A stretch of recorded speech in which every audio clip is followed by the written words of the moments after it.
നമസ്കാരം, പ്രവാസി മലയാളിയിലേക്ക് ഏവർക്കും സ്വാഗതം.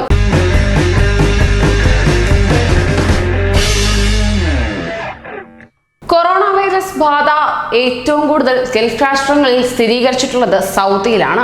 അതിനാൽ തന്നെ കടുത്ത നിയന്ത്രണങ്ങളാണ് ഓരോ രാഷ്ട്രങ്ങളും സ്വീകരിച്ചു പോരുന്നത്. ഇതിനോടകം തന്നെ അന്താരാഷ്ട്ര വിമാനങ്ങൾ റദ്ദു ചെയ്യപ്പെട്ടു, അതിർത്തികൾ അടയ്ക്കപ്പെട്ടു, അണുനശീകരണ പ്രവർത്തനങ്ങൾ ദ്രുതഗതിയിൽ നടന്നു വരികയാണ്. ഇതിനിടയിലാണ് കൊറോണ വൈറസ് ഉണ്ടെന്നറിഞ്ഞിട്ടും ഒരു മോളിൽ ഷോപ്പിംഗ് കാർട്ടുകളിൽ മനഃപൂർവ്വം തുപ്പിയതിന് ഒരു പ്രവാസി തൊഴിലാളിക്ക് വധശിക്ഷ നേരിടേണ്ടി വരുമെന്ന് സൗദി പബ്ലിക് പ്രോസിക്യൂഷൻ ബുധനാഴ്ച പറയുകയുണ്ടായി. സൗദി അറേബ്യയിലെ വടക്കൻ പ്രവിശ്യയായ ഹെയിലിൽ കഴിഞ്ഞ ദിവസമാണ് സംഭവം നടന്നത്. പ്രവിശ്യയിലെ ഒരു ഷോപ്പിംഗ് മോളിലെത്തിയ ഒരു വ്യക്തി അവിടുത്തെ ട്രോളികളിലും വാതിലുകളിലും ഒക്കെ തുപ്പുന്നതായി കാണുകയുണ്ടായി. ഇത് ശ്രദ്ധയിൽപ്പെട്ട മോൾ ജീവനക്കാർ നൽകിയ വിവരത്തിന്റെ അടിസ്ഥാനത്തിൽ പോലീസ് എത്തി ഇയാളെ അറസ്റ്റ് ചെയ്യുകയുണ്ടായി.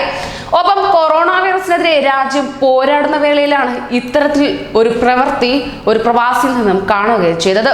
കൊറോണ വൈറസ് പ്രചരിപ്പിച്ചതിന് അൽബഹ മേഖലയിലെ ബെൽജുരാഷി ഗവർണറേറ്റിലെ ഒരു കടയിൽ ഷോപ്പിംഗ് വണ്ടികളിൽ മനഃപൂർവ്വം തുപ്പിയതിന് ഏതാനും ദിവസങ്ങൾക്ക് മുമ്പ് അറസ്റ്റിലായ വ്യക്തിയെ അധികൃതർ അന്വേഷിക്കുന്നുണ്ടെന്ന് പബ്ലിക് പ്രോസിക്യൂഷൻ പ്രസ്താവനയിൽ അറിയിക്കുകയുണ്ടായി.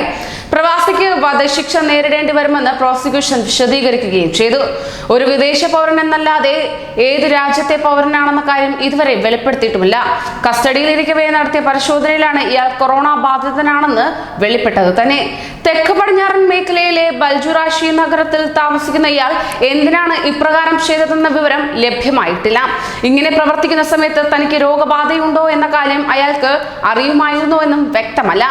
ഇയാൾ രോഗിയാണെന്ന് തിരിച്ചറിഞ്ഞ ഉടനെ അന്ന് ആ മാൾ സന്ദർശിച്ച എല്ലാവരോടും COVID-19 പരിശോധനയ്ക്ക് വിധേയരാകാൻ സൗദി ഭരണകൂടം ആവശ്യപ്പെടുകയും ചെയ്തിട്ടുണ്ട്.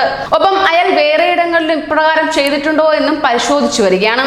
എന്നാൽ അയാൾക്ക് താൻ രോഗബാധിതനാണെന്ന കാര്യം അറിയാമായിരുന്നു എന്നും മനഃപൂർവ്വം രോഗം പടർത്താൻ ശ്രമിക്കുകയായിരുന്നുവെന്നും ആരോപിച്ചാണ് ചികിത്സയ്ക്ക് ശേഷം അയാൾക്ക് വധശിക്ഷ വിധിക്കണമെന്ന ആവശ്യവുമായി സൗദി പോലീസ് രംഗത്തെത്തിയിട്ടുള്ളത്.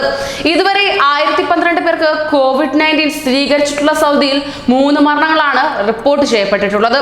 വടക്ക് പടിഞ്ഞാറൻ സൗദി അറേബ്യയിലെ ഹെയിൽ പ്രദേശത്താണ് ഇയാളെയും മറ്റു 3 പ്രവാസികളെയും കഴിഞ്ഞ വെള്ളിയാഴ്ച അറസ്റ്റ് ചെയ്തത്. ഇങ്ങനെ രാജ്യവ്യാപകമായി കർഫ്യൂ ഏർപ്പെടുത്തിയിട്ടുണ്ട്. രാജ്യത്തിലെ 13 പ്രദേശങ്ങൾ തമ്മിലുള്ള സഞ്ചാരം നിരോധിച്ചിരിക്കുകയാണ്. സ്കൂളുകളും സർവകലാശാലകളും അടച്ചുപൂട്ടുകയും പള്ളികളിൽ പ്രാർത്ഥന നിരോധിക്കുകയും ചെയ്തിട്ടുണ്ട്. കൂടുതൽ പ്രവാസി വാർത്തകൾക്കായി ഈ ചാനൽ സബ്സ്ക്രൈബ് ചെയ്യൂ.